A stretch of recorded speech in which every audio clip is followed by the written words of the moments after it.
Assalamualaikum warahmatullahi wabarakatuh. Bagaimana kabarnya hari ini? Ya, untuk memulai pertemuan kali ini kita awali dengan berdoa terlebih dahulu. Untuk berdoa dipersilakan. Berdoa selesai. Nah, pada kesempatan kali ini kita akan membahas mengenai kartu utang. Nah, sebelumnya kita sudah mempelajari mengenai jenis-jenis utang ya. Utang jangka pendek. Masih ingat tidak untuk utang jangka pendek itu apa saja coba? Harus dibayar sebelum dari jangka waktu 1 tahun ya. Nah, sekarang kita akan mempelajari mengenai kartu utang. Ibu tampilkan dulu ini PowerPoint-nya. Untuk tujuannya itu ya, pertama mendeskripsikan pengertian kartu utang, menjelaskan bentuk kartu utang, mendeskripsikan jenis-jenis syarat pembayaran, dan yang terakhir menganalisis perbedaan metode pencatatan account payable procedure dan voucher payable procedure. Nah, di sini kita perhatikan terlebih dahulu hadis mengenai utang ya. Nah, di sini ada keterangan bahwa barang siapa yang mati dalam keadaan masih memiliki utang, maka utang tersebut akan dilunasi dengan kebaikannya. Karena di sana tidak ada lagi dinar dan dirham. Nah, ini memberikan pelajaran kepada kita semua bahwa hutang itu harus dibayar ya, selama kita masih hidup di dunia harus sampai terlunasi, karena kalau tidak akan dibawa sampai ke akhirat nanti. Nah, untuk pengertiannya, kartu utang adalah salah satu sarana untuk mencatat adanya mutasi utang secara terperinci pada tiap-tiap kreditor. Informasi yang terdapat pada kartu utang yaitu nama kreditor, nomor rekening, syarat pembayaran utang, formulir untuk mencatat adanya mutasi utang. Dengan bukti yang tertera pada nomor bukti yang tertera pada faktur maupun kas keluar, bukti kas keluar. Untuk kolom debit dan kredit bisa diisi dengan nominal sesuai dengan yang ada pada bukti transaksi. Dan yang terakhir, kolom saldo digunakan untuk mencatat jumlah dari saldo utang tersebut. Nah, adapun syarat pembayaran. Syarat pembayaran ini ditentukan oleh pihak kreditur dengan tujuan untuk memberikan periode diskon bagi para debiturnya. Jadi, ketika kita ingin melakukan pembayaran utang pada periode diskon, maka nanti kita akan mendapatkan diskon dari sejumlah pembelian kredit tadi. Nah, diantaranya untuk yang pertama N/30. Artinya bahwa untuk jatuh temponya periode pembayaran dari pembelian secara kredit itu ada pada tanggal 30 atau 30 hari setelah terjadinya transaksi. Nah, kemudian 3/10 N/30 itu artinya si pembeli dapat memperoleh diskon sebesar 3% apabila melakukan pembayaran 10 hari setelah terjadinya transaksi. Nah, misalkan kita membeli barang dagang secara kredit pada tanggal 1.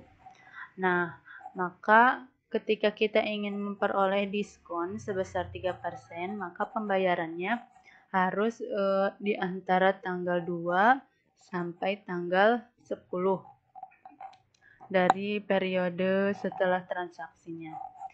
Nah, kemudian ada N/30, artinya ini untuk masa jatuh temponya. Jadi pembayaran paling telat dilakukan 30 hari setelah terjadinya transaksi.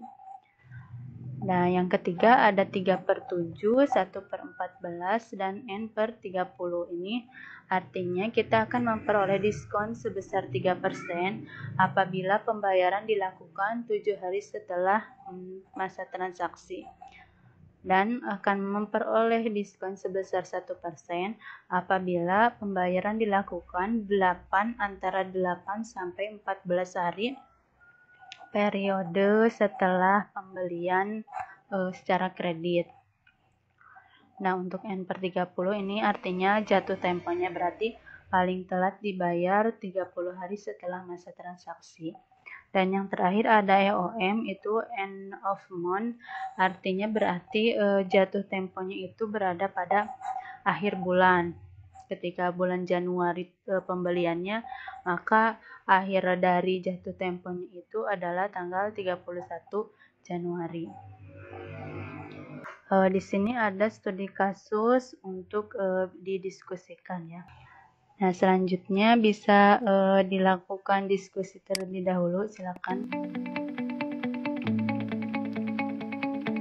Jadi pada toko Bapak Amir untuk mengetahui jumlah utang masing-masing kreditur bisa dilakukan dengan melihat bukti transaksi pembelian barang dagang. Namun ketika jumlahnya banyak dan krediturnya banyak, maka cara itu tidak akan efektif.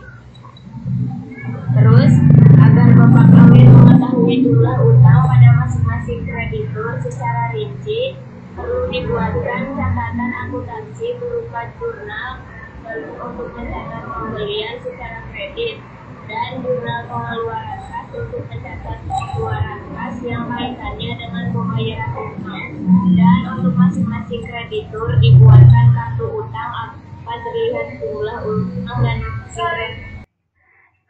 Ya, intinya ketika kita ingin memperoleh informasi mengenai jumlah utang dari masing-masing kreditur, maka akan lebih rapi dan rinci bila kita membuat yang namanya kartu utang. Karena di sana terdapat mutasi saldo utang untuk masing-masing krediturnya. Kesimpulan saya, metode pencatatan yaitu account payable, prosedur dan payable prosedur. Dalam account payable prosedur, catatan utang adalah berupa kartu utang yang diselenggarakan untuk tiap kreditur yang mengenai nomor faktur dari pemasok, jumlah yang terutang, jumlah pembayaran kartu utang, digunakan voucher atau bukti kas keluar yang terima kasih. Ya, cukup untuk kesimpulan pembelajaran hari ini.